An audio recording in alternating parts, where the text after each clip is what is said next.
नमस्कार साथियों, मैं वैभव पालीवाल आज फिर से हमारे YouTube channel narrator tutor platform पे आप सभी का हार्दिक स्वागत करता हूं। साथियों, अभी तक हमने जो है फाइनेंशियल मैनेजमेंट में धन के अधिकतमकरण की अवधारणा, वित्त के स्रोत, पूंजी संरचना, लाभों का विभाजन जो है अभी तक चर्चा कर लिया है। ठीक है, आज का जो हमारा नया टॉपिक है वो हो जाता है साथियों पूंजी की लागत। इसको हम जो है कॉस्ट ऑफ कैपिटल भी बोलते हैं। अभी तक के साथियों हमने जितने टॉपिक एफएम के अंदर पढ़े हैं वो सारे के सारे जो हैं व्यवसायिक वित्त के टॉपिक जो हैं वो हो जाते हैं। ठीक है, ये सभी टॉपिक्स जो हैं एक दूसरे से कोरिलेटेड हैं, आपस में जो है कहीं ना कहीं जुड़े हुए हैं। ठीक है, तो जो जहां से मैंने छोड़ा था वहीं से जो है मैं चीजों को वापस से उठाता हूं। साथियों, हमने बात करी थी वित्त के स्रोत के अंदर कि हमें हमारे व्यवसाय के हेतु जो है वित्त की आवश्यकता होती है, जिसे हम जो है पूंजी का नाम जो है वो दे देते हैं। फैंसी सा नाम हमने पूंजी बोला था, कैपिटल का नाम हमने उसको दे दिया था। उस टाइम पे हमने बात करी थी कि हमें व्यवसाय के लिए जो है एक तो प्रारंभ में कुछ पूंजी की आवश्यकता होती है, जिसे हमने जो है सीड कैपिटल या आरंभिक पूंजी का नाम दिया था, इनिशियल कैपिटल का नाम दिया था। और एक हमने बोला था जब हमारा सारा सेटअप जो है व्यवसाय का जम चुका है तो हमें कार्य करने के लिए, अपनी वर्किंग्स को आगे बढ़ाने के लिए जो जिस पूंजी की आवश्यकता होती है उसे हम जो है कार्यशील पूंजी का नाम दे देते हैं। ठीक है, उसके बाद हमने जो है बात करी थी कि जो वित्त के स्रोत होते हैं उनसे हमें कुछ अल्पकालीन ऐसे स्रोत होते हैं जहां से हमें जो वित्त की आवश्यकता है वो अल्पकाल के लिए पूर्ति होती है, और कुछ ऐसा स्रोत होते हैं जहां से हमें जो है दीर्घकाल के लिए पूंजी की आवश्यकता की जो है पूर्ति होती है। तत्पश्चात हमने पूंजी संरचना के अंदर वो चीज पढ़ ली थी कि हम जो एक सुटेबल श्रेष्ठ जो अनुपात बना लेते हैं, श्रेष्ठ जो मिश्रण बना लेते हैं अल्पकालीन और दीर्घकालीन स्रोतों का, जिनके माध्यम से हमारे व्यवसाय हेतु धन की आवश्यकताओं की जो पूर्ति होती है, उसको हमने जो है वित्तीय संरचना और जो है पूंजी संरचना के अंतर्गत जिसको पढ़ लिया था।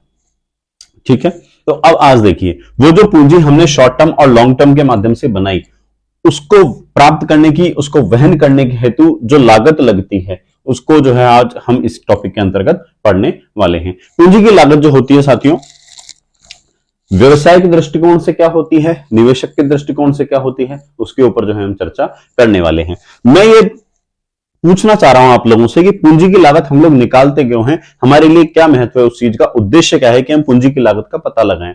तो साथियों, हमने बात करी थी जब पूंजी की संरचना के नाम से टॉपिक जब हमने पढ़ा था तो उसके अंदर हमने पढ़ा था अनुकूलतम पूंजी संरचना, ऑप्टिमम कैपिटल स्ट्रक्चर। हमने बात करी थी हर एक जो व्यवसाय होता है उसकी जो आवश्यकताएं हैं वो उसकी परिस्थितियों के अनुसार जो है वो अलग अलग प्रकार की होती हैं। कुछ व्यवसाय होते हैं जिनके अंदर इनकम जल्दी अगर जनरेट होना स्टार्ट हो जाती है तो वो जो है शॉर्ट टर्म जो सोर्सेज हैं वहां से जो है कैपिटल को गेन करना चाहते हैं, और कुछ ऐसा कहां पर जो है जो इनकम जो है वो थोड़ी लेट जनरेट होती है, तो वहां पर हम क्या करते हैं दीर्घकालीन स्रोतों के ऊपर भी जो है काम करना प्रारंभ करते हैं। तो जैसे जैसे हमको पुनर्भुगतान करना होता है, जैसे जैसे रिपेमेंट करना होता है, उस तरीके से हम जो है कैपिटल का फॉर्मेशन करते चले जाते हैं। ठीक बात है। तो जो हमें अनुकूलतम पूंजी की संरचना करनी है हमारे व्यवसाय के लिए, ठीक है, वो हम किस आधार पर करते हैं, उसके लिए हम क्या करते हैं, पहले पूंजी की लागत निकालते हैं, तत्पश्चात हमें पता चलता है कि हाँ ठीक है, हमारे लिए इस प्रकार की पूंजी को जो है वो अपने व्यवसाय के अंदर समाहित करना जो है वो ज्यादा फेवरेबल रहेगा, ज्यादा लाभप्रद रहेगा। ठीक बात है। उसके बाद में मान करके चलिए कि जैसे हमें जो है कार्यशील पूंजी है, हमारी कार्यशील पूंजी जो है हमें कितनी मात्रा में चाहिए, किन किन स्रोतों से चाहिए, उसका जो भी जो है हम एक यहाँ पर कच्चा चिट्ठा जो है वो इसके माध्यम से जो है वो बना लेते हैं, ताकि हम जो है उसको लेकर के निर्णय कर सकें। इसके बाद में हम जो है वित्तीय रूप से कितने कुशल हैं, इस बात की जो स्पष्टता होती है वो भी जो है किसके माध्यम से पता चलती है, पूंजी की लागत से, कि एक मिनिमम कॉस्ट पे हमें जो है मैक्सिमम पूंजी प्राप्त हो जाए, वो जो है हमारा क्या रहता है, ध्येय रहता है, हमारा उद्देश्य रहता है। ठीक है। इसके अलावा और भी जितने जैसे तुलन पत्र जितने होते हैं, जितने बैलेंस शीट्स होती हैं, उनको भी जो है हम क्या इसी के माध्यम से जो है वो टैली कर पाते हैं, या जो हम कहें उसका जो तुलनात्मक अध्ययन होता है, जो पूंजी के स्रोत होते हैं विभिन्न प्रकार के, वो भी जो है इसके माध्यम से किए जा सकते हैं। तो आइए हम जो है चर्चा कर लेते हैं पूंजी की लागत जो है एक्चुअल में होती क्या है। तो इसको जो है हम दो दृष्टिकोणों से समझने का प्रयास करते हैं। एक तो हो जाता है व्यवसाय के दृष्टिकोण से, जो हमारा बिजनेस होता है उसकी पॉइंट ऑफ व्यू से, और एक हो जाता है जो एक इन्वेस्टमेंट हमारे व्यवसाय के अंदर निवेश करेगा उसके दृष्टिकोण से। साथियों, व्यवसाय क्या करता है, अपने आर्थिक इच्छाओं की पूर्ति के लिए, अपने आर्थिक उद्देश्यों की पूर्ति के लिए क्या करता है, निवेशकों के धन को व्यवसाय में प्रयोग करता है। ठीक है।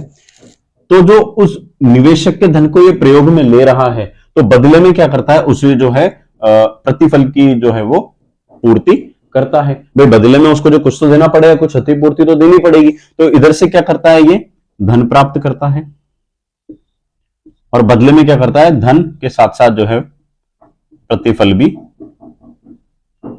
देता है। भाई धन तो देता ही है, धन के साथ साथ क्या करता है, प्रतिफल भी देता है। ठीक है, तो ये जो प्रतिफल ये धन के साथ साथ दे रहा है, ये क्या कहलाती है, इस व्यवसाय के लिए पूंजी की लागत कहलाती है। ठीक बात है। अब देखिए निवेशक की बात कर लेते हैं। निवेशक, देखिए निवेशक क्या होता है, एक ऐसा व्यक्ति होता है जो कि व्यवसाय के अंदर निवेश कर रहा है। निवेश किस चीज का, जो कि इसके द्वारा कमाया गया जो धन था उसका, या जो पूंजी थी उसका क्या कर रहा है, व्यवसाय के अंदर निवेश कर रहा है। ये जो धन इसने कमाया था, ये क्या कर सकता है, उस धन से जो है अपने लिए भवन खरीद सकता है, अपने लिए संपत्ति खरीद सकता है। ठीक है, अपने लिए जो है कार वगैरह खरीद सकता है ना, अपना जो जीवन स्तर है उस जीवन स्तर को बढ़ा सकता है।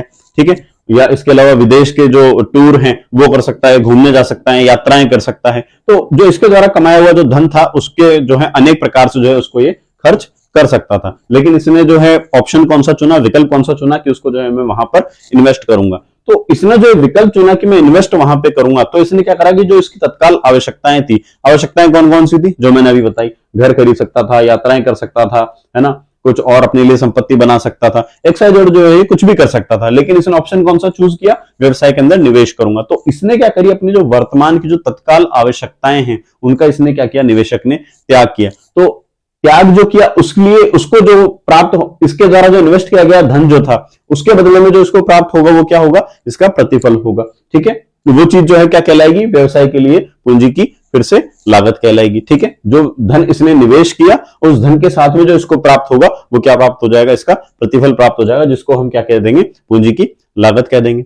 ठीक है, चलिए समय के आधार पर एक व्यवसाय में अलग अलग समय पर विभिन्न प्रकार की जो है लागतें लगती हैं, जिन्हें भी जो है हम क्या करते हैं, पूंजी की लागत के अंतर्गत ही जो है वो अध्ययन करते हैं। आइए देखते हैं कौन कौन सी चीजें हैं। किस आधार पर, समय के आधार पर। समयावधि नहीं बोल रहा हूं मैं बोल रहा हूं व्यवसाय के अंदर कौन से समय पर जो है वो पूंजी लगती है। जैसे देख लीजिए, हम जो है इसको 3 पार्ट्स के अंदर डिवाइड कर लेते हैं।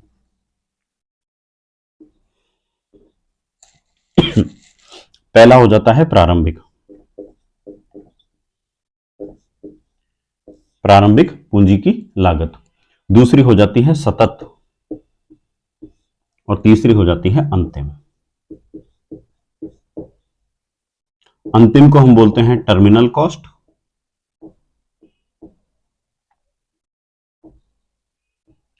सतत को हम बोल देते हैं कॉन्करेंट कॉस्ट, और प्रारंभिक को बोल देते हैं हम इनिशियल कॉस्ट। ठीक है साथियों, व्यवसाय में जब पूंजी का आगमन होता है, जब कैपिटल का इनपुट होता है व्यवसाय के अंदर, तो उस समय जो कॉस्ट लगती है वो क्या कहलाती है, प्रारंभिक पूंजी की लागत कहलाती है। ठीक है, अब जब वो पहली बार व्यवसाय के अंदर आ रही है तो पूंजी एक ही बार आएगी, तो ये लागत भी जो है वो एक ही बार लगेगी। ठीक है, इस पूंजी के कारण क्या होता है, जो मूलधन है, जो मूलधन हम लोग प्राप्त कर रहे हैं व्यवसाय के अंदर, वो क्या हो जाता है, कहीं ना कहीं एडजस्ट होकर के कम हो जाता है। क्यों, क्योंकि उसके लिए हम लोग को क्या करनी पड़ रही है, एक इफेक्टिव प्राइस जो है वो यहां पर वहन करनी पड़ रही है, एक प्रभावी लागत जो है हमें यहां पर वहन करनी पड़ रही है। तो इसकी वजह से क्या हो जाता है कि जो मूलधन होता है वो क्या हो जाता है, कम हो जाता है। जो प्रभावी मूलधन है,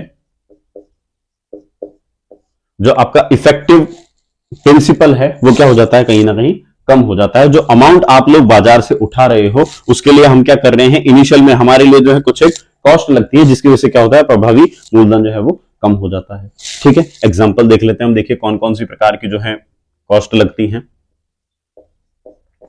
जैसे आपने सुना होगा प्रसंस्करण व्यय, जिसे हम बोल देते हैं प्रोसेसिंग फीस। अनेक प्रकार के हम जो है डॉक्यूमेंटेशन करवाते हैं, अनेक प्रकार की ऐसी एक्टिविटीज करते हैं जिनके माध्यम से जो है वो या जैसे मान के लिए हम लोन्स वगैरह ले रहे हैं या डिबेंचर्स ले रहे हैं या जो है हमारे जो इन्वेस्टर्स हैं इनको जो है हम शेयर्स वगैरह इशू कर रहे हैं, तो उसके लिए काफी सारा पेपर वर्क भी होता है, काफी सारी जो प्रोसेस होती है, काफी सारी लीगल फॉर्मेलिटीज होती है। ठीक है, तो जो लीगल फॉर्मेलिटीज होती है उससे क्या निकल के आता है, एक और कानूनी व्यय। हम जो शेयर्स को इशू करते हैं तो उन शेयर्स के इशू करने के टाइम पे जो कॉस्ट आती है निर्गमन व्यय, है ना, इशू एक्सपेंसेस। ठीक है, तो ये क्या हो जाते हैं, कुछ एक हमारे जो है वो एग्जांपल्स हो जाते हैं कि कौन कौन सी कॉस्ट जो है वो प्रारंभिक कॉस्ट के दायरे में आती है। ठीक है, नेक्स्ट देखिए आप,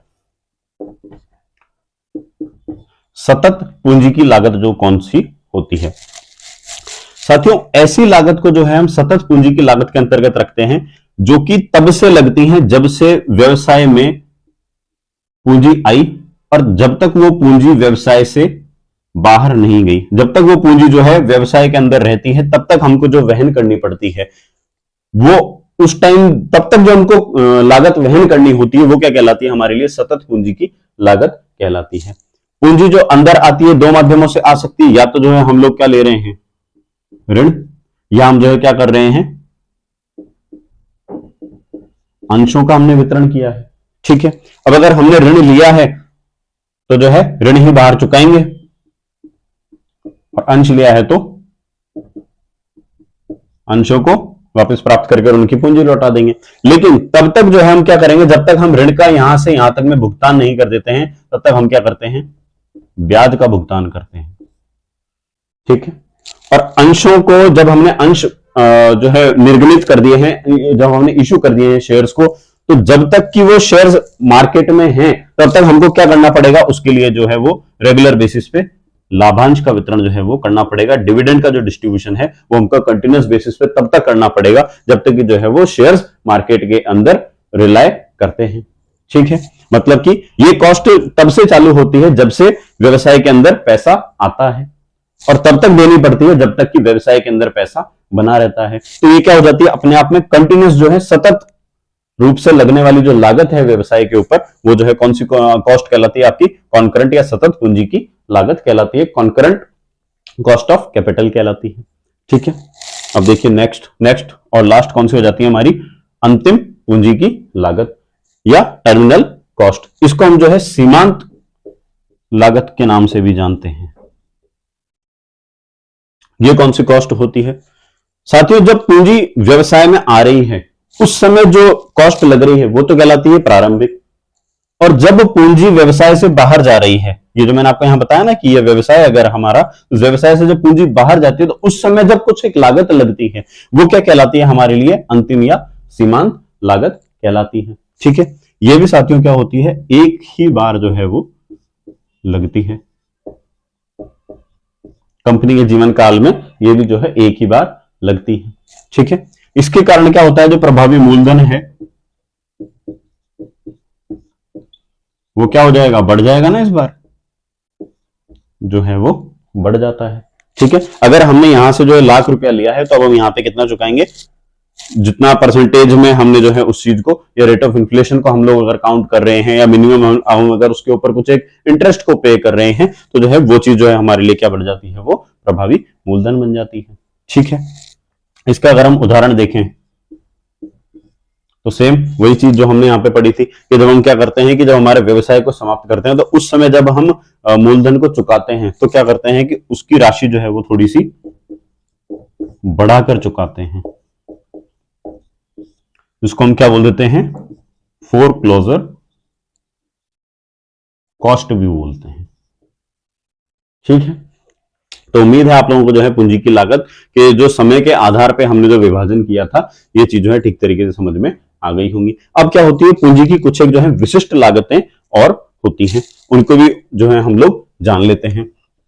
साथियों, हमने जो है जब वित्त के स्रोत पढ़े थे तो उस टाइम पे बात करी थी कि जो स्वामियों की पूंजी को लेकर के हमने बात करी थी। लास्ट में जब हमने उस चीज को डिस्कस किया था कि व्यवसाय के अंदर जो है स्वामी जो निवेश करते हैं उसके अंतर्गत क्या चीज आ जाती है, एक तो स्वामियों की पूंजी आ जाती है और एक जो है बाहर वालों की पूंजी आ जाती है। स्वामी की जो पूंजी आती है उसके अंतर्गत हमने क्या पढ़े थे, अंश पढ़े थे और प्रतिधारित आय पढ़ी थी, ठीक बात है। और अंशों के अंदर हमने जो है वो पूर्वाधिकार अंश और जो समतांश है उनको पढ़ा था। और जो बाहर वालों की पूंजी थी उसके अंतर्गत हमने जो है ऋण पत्र पढ़े थे, उसके अंदर हमने जो है वाणिज्यिक प्रपत्र पढ़े थे, उसके अंदर हमने जो है ट्रेड बिल पढ़ा था, फैक्टरिंग पढ़ा था, लीज पढ़ा था, सार्वजनिक जमाएं पढ़ी थी, बहुत सारी चीजें पढ़ी थी, ठीक बात है। तो उन सब के बदले में तो हमको क्या करना होता है, ब्याज का भुगतान करना होता है, ठीक है। और जो इधर हम जो निवेशकों की पूंजी होती है उसके बदले में हमको लाभांश का भुगतान करना होता है। तो जब हम विभिन्न प्रकार के स्रोतों से पूंजी को प्राप्त करते हैं तो उसके लिए क्या करते हैं कि हम जो है प्रभावी जो औसत भारित लागत होती है उसको जो है इसके अंतर्गत जो है वो अध्ययन करते हैं। देखिए वो विशिष्ट प्रकार की लागतें कौन कौन सी हो जाती हैं। पहली हो जाती है आपकी, क्या नाम था इसको,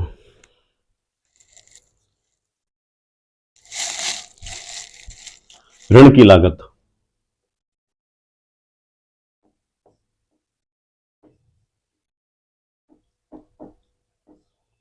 देखिए मैं यहाँ पे कुछ एक जो है शॉर्ट्स बता देता हूं आपको, इनका मतलब क्या है। ए का मतलब है यहाँ पे कॉस्ट, जिसको जो है हम लागत के नाम से जानते हैं। डी हो जाएगा हमारे लिए डेब्ट, जिसे हम जो है क्या बोलते हैं, ऋण बोलते हैं। पी का मतलब हो जाएगा प्रेफरेंस शेयर्स, ठीक है, जैसे हम जो है पूर्वाधिकार अंश बोलते हैं। ई का मतलब हो जाता है इक्विटी।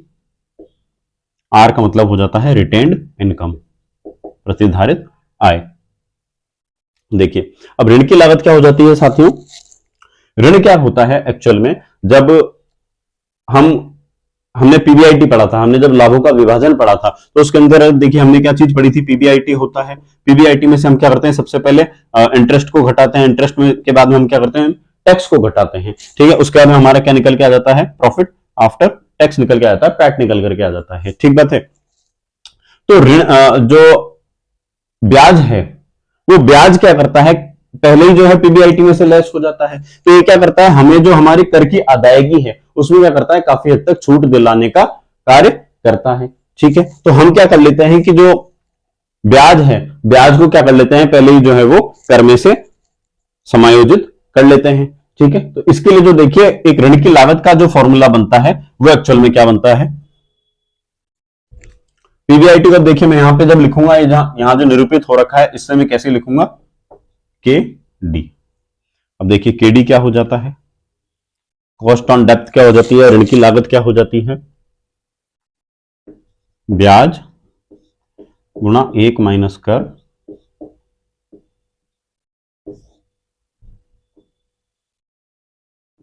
शुद्ध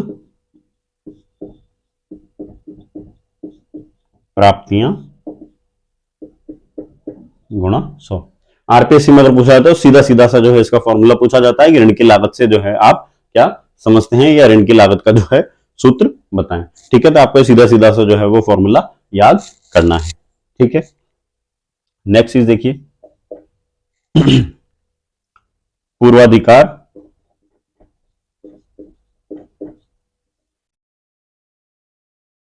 लागत या पूर्वाधिकार अंशों की लागत।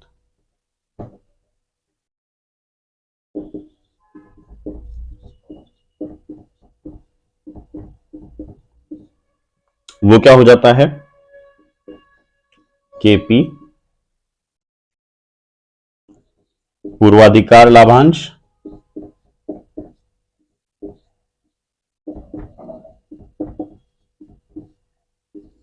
अपॉन शुद्ध प्राप्तियां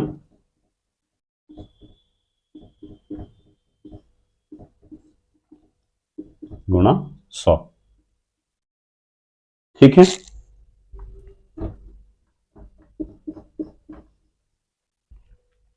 इस तरीके से अगर हम बात करते हैं समता अंशों की लागत, वो क्या हो जाती है, के ई।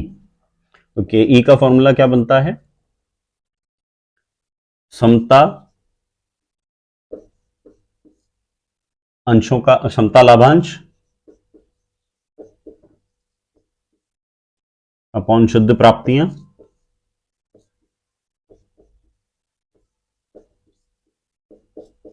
इंटू 100। ठीक है, और एक और जो चीज बचती है वो बचती है के आर, मतलब कि रिटेन्ड इनकम पे जो कॉस्ट होती है वो क्या चीज हो जाती है, वो जो है इक्विवेलेंट होती है कॉस्ट ऑन इक्विटी के।